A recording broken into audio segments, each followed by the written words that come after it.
Have you ever imagined cooking while the ground beneath your feet feels like a constant earthquake?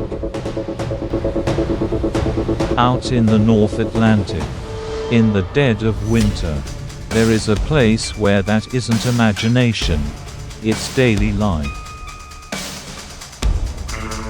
Waves as tall as a 4-story building slam against steel decks. And a ship weighing hundreds of thousands of tons never stops moving. But the most incredible part isn't the ship. It's the people inside, still cooking hot meals, on time, for thousands.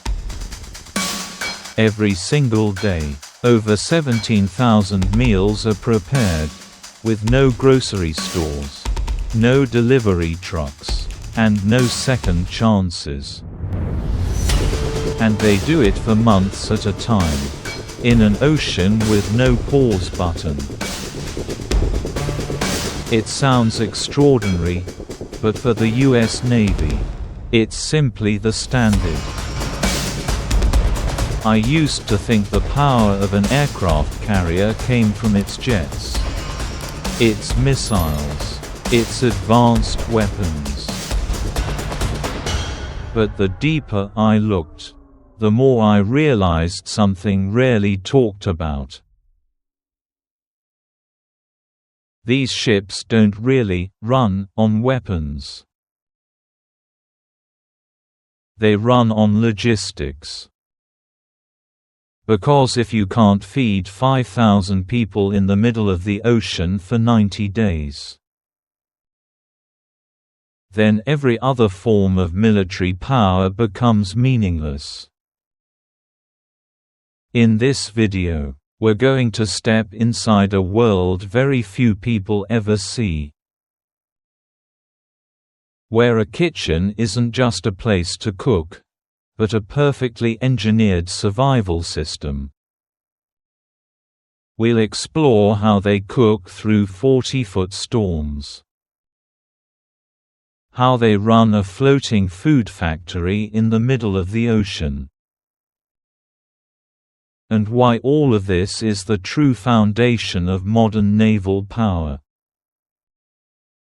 Because sometimes, what decides who controls the ocean isn't who has more weapons,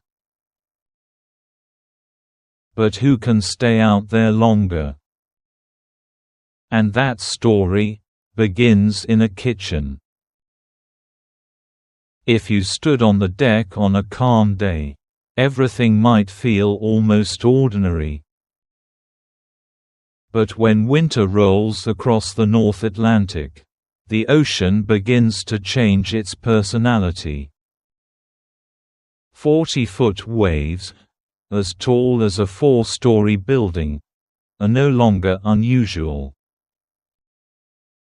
Every 20 to 30 seconds, a massive wall of water crashes into the bow. A 300-meter ship rises and falls, almost like it's breathing with the ocean. It rolls side to side, about 15 degrees each way. From bow to stern, the vertical shift can reach 30 feet. That's the kind of weather that forces most civilian ships to turn back or seek shelter. But on an aircraft carrier, everything keeps going. And deep below the deck, in the galley, a different kind of battle is unfolding. Imagine standing in front of an 80-pound pot of boiling oil. Inside, the temperature can exceed 400 degrees Fahrenheit. And the floor beneath your feet won't stay still. Every time the ship rolls, that entire mass of liquid wants to surge in one direction. If it isn't secured, it's no longer just cooking equipment. it becomes a potentially lethal projectile. This isn't theoretical. Accidents like this have happened at sea before. That's why everything in this kitchen is designed differently.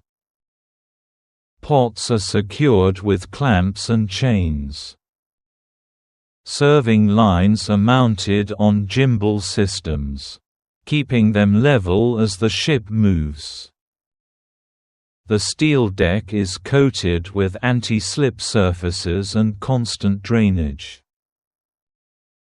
And the heat is pulled away by high-capacity ventilation systems. All of these small details come together into something bigger.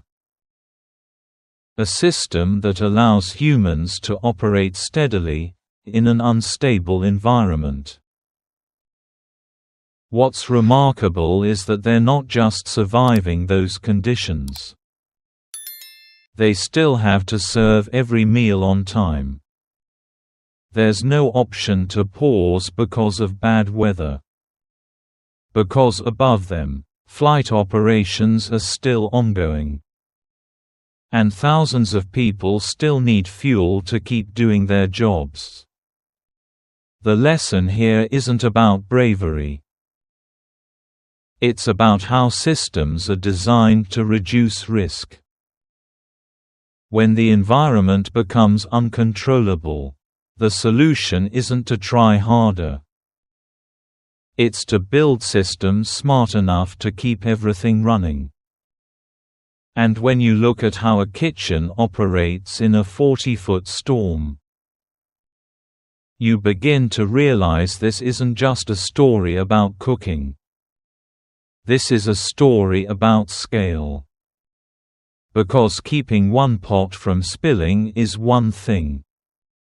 But feeding 5,000 people, 3 meals a day, for months, that's an entirely different problem. And to solve that problem, this kitchen has to become something much bigger. No longer just a place to cook, but a non-stop food production factory in the middle of the ocean. And that's exactly where we're heading next. When you look at a carrier's kitchen, it might seem like just a bigger version of a restaurant. But after just a few minutes of watching, you realize that idea is completely wrong. Because this isn't a kitchen. This is an industrial-scale food production line. Every day, over 17,000 meals are prepared across multiple shifts, 24 hours non-stop. Every day, over 17,000 meals are prepared across multiple shifts, 24 hours non-stop. Breakfast ends, and immediately, prep for lunch begins. There are no long breaks, no closing hours. The rhythm feels more like a factory than a restaurant. To understand the scale, think of a busy day at a fast food chain. A single location might serve a few hundred to 1,000 customers. On a carrier, that number is multiplied many times over, every day, for months. And the important part isn't just the volume. It's how the entire system runs with precision. Everything begins deep inside the ship, in the storage areas. Thousands of tons of food are categorized, frozen, dry, and fresh. Freezers maintain extremely low temperatures to preserve meat and dairy for months. Vegetables are stored in controlled environments to extend freshness. From there, ingredients are moved to different galleys based on pre-planned schedules. Every step is tracked, not just to ensure enough supply, but to prevent waste and mistakes. In one real deployment, a carrier can consume over 1,600 pounds of chicken per day, hundreds of gallons of milk, hundreds of pounds of greens, all gone within 24 hours. And the next day, the cycle repeats. This requires a level of organization most of us rarely have to think about. Because if one link in the chain fails, the entire system can be affected. If demand is miscalculated, certain ingredients can run out too early. If storage is mishandled, tons of food can spoil. And in an environment with no immediate resupply, a small mistake can become a major problem. That's why the people working here aren't just cooks. They are part of a tightly calculated logistics system. Their job isn't just to cook well, but to ensure everything is ready, on time, in the right quantity. The lesson here is simple, but powerful. At large enough scale, success no longer depends on individual skill. It depends on the system you build. A good system makes complex tasks repeatable and reliable. And that's what allows a floating city to keep running in the middle of the ocean. But there's a bigger question behind all of this. How can a system this massive run continuously, without ever running out of power? Because to keep thousands of tons of food fresh, to power ovens, water systems, and the entire pipeline, you need more than good organization. You need a nearly unlimited source of power. And that's where the story becomes even more interesting. When you look at everything happening inside the ship, from the kitchens to the freezers to the water systems, you begin to notice something. Everything depends on one single thing: power. Without electricity, the freezers stop. Without electricity, seawater can't become fresh water. And without electricity, the entire food system we just explored collapses. On most conventional ships, this is a difficult problem. Because electricity comes from fuel. And fuel always runs out. That forces trade-offs between moving faster or conserving fuel, between powering radar or daily living systems. But on a nuclear-powered aircraft carrier, those trade-offs almost disappear. Inside the ship are two nuclear reactors running continuously. They generate enough electricity to power an entire small city. And what's remarkable is that this power can last for decades without refueling. That changes everything. Freezers can run at full capacity for months.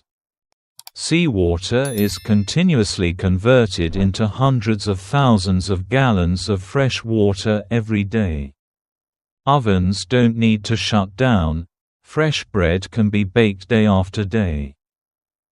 And the entire logistics system runs without worrying about how much fuel is left. This isn't just convenience. This is the difference between managing scarcity and creating abundance. During long deployments, a carrier can produce hundreds of thousands of gallons of water daily. That means water is no longer something to ration carefully. It becomes a natural part of the system. But even with nearly unlimited power, risk still exists. Imagine if the power system suffers a critical failure. Within hours, temperatures in storage areas begin to rise. Within days, thousands of tons of food could be compromised. And at that point, it's no longer about convenience. It's about sustaining the entire mission. That's why everything is built with multiple layers of redundancy. Not because they expect failure, but because they prepare for it. The lesson here goes far beyond this ship. When you have a strong enough energy foundation, you don't just operate better. You unlock possibilities that didn't exist before. And that's exactly what nuclear power brings to these ships. It doesn't just help them survive at sea. It allows them to stay longer than anyone else. But staying longer isn't enough by itself. Because you still need a system to manage everything during that time.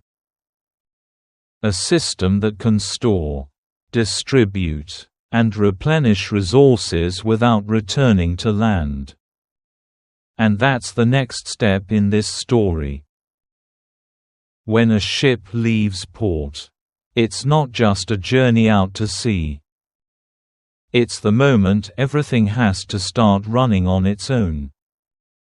No nearby grocery stores, no delivery trucks, and no option to turn back just because something runs out. On an aircraft carrier, that means preparing for at least 90 continuous days at sea. 3 months? It doesn't sound that long. But when you have to feed 5,000 people every single day, that number quickly becomes a massive challenge. Over 1 million meals have to be planned before the ship even leaves. Thousands of tons of food are loaded on board, carefully arranged in spaces no larger than a supermarket. But the real challenge isn't how much you bring. It's how you manage it.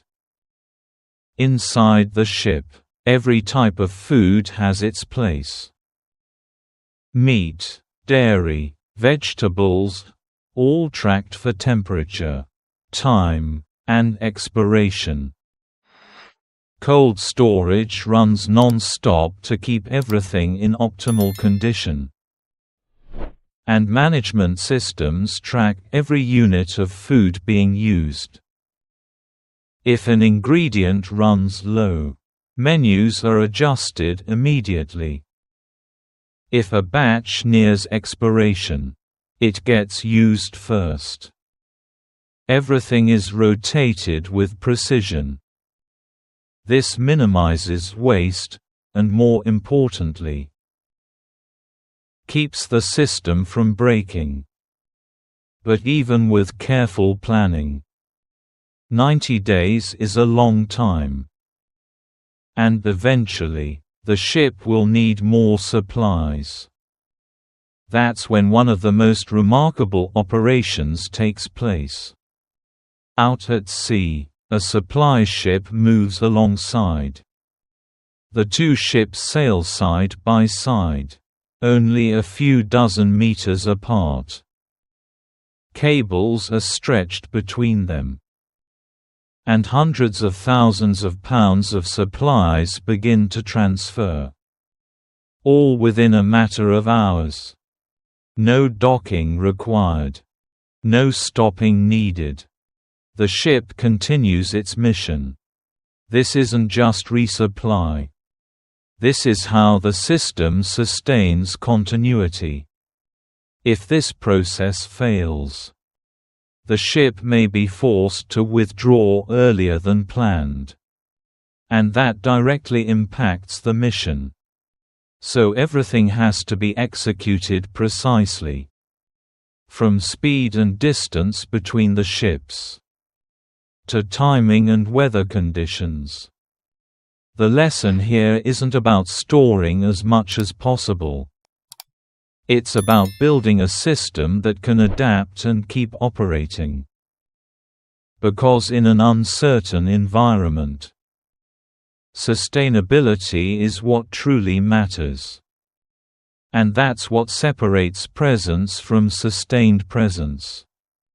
But when you look at all these numbers, 90 days, thousands of tons of food, a bigger question begins to emerge. Is it really as simple as it seems? Because in the real world, power isn't measured by numbers on paper alone. And that's where we need to look deeper at the bigger picture. When we hear numbers like 11 aircraft carriers, it's easy to assume that means overwhelming power. 11 ships, 11 strike groups, 11 simultaneous presences across the ocean. But in reality, it's not that simple. Because a ship cannot operate non-stop without rest. It needs maintenance, training, and time to prepare for its next deployment. In naval operations, there's an informal rule often called the one-third rule. Roughly one-third of ships are actively deployed. Another third are in training or preparing. And the rest are undergoing maintenance or upgrades. That means out of 11 carriers, only about 3 to 4 are operationally deployed at any given time. This is a more realistic view of power. Not everything is ready at once. But the interesting part lies elsewhere. The ships that are deployed can stay out there for a very long time. And that's what makes the difference. Imagine two forces. One has fewer ships, but can sustain presence for months. The other may have similar numbers, but needs to return more often. Over time, who controls that space? The answer isn't in the initial count. It lies in the ability to sustain. In recent years, there have been deployments lasting close to 10 continuous months. Not by choice, but because the situation demanded they stay. And the logistics system we explored made that possible. But this also raises another question. Is longer deployment always better? The pressure on people increases. Equipment wears down faster. And risks accumulate over time. So true power isn't just about staying longer. It's knowing when to stay, and when to leave. The lesson here applies far beyond naval operations. In any system, big numbers can make a strong first impression. But sustainability determines the long-term outcome. And that's why these ships aren't just built to be powerful. They're built not to break over time. When you look back at the entire story, from the kitchen in the storm, to the non-stop food production system, to the nearly unlimited power source, and the logistics network sustaining months at sea, you begin to see a clearer picture. This isn't a story about a single ship. This is a story about how humans solve seemingly impossible problems. And sometimes, the most important solutions aren't in the weapons or the most visible technologies. They're in the quiet systems running behind the scenes. Systems that ensure everything keeps moving, even when no one is watching. And maybe that's how real power is built. One small detail at a time. One system at a time. Until everything connects into something that cannot be easily replaced. And the next time you see an aircraft carrier on the news, you might remember something simple. That its power begins with something very ordinary. A kitchen. And the people working inside it. Every single day.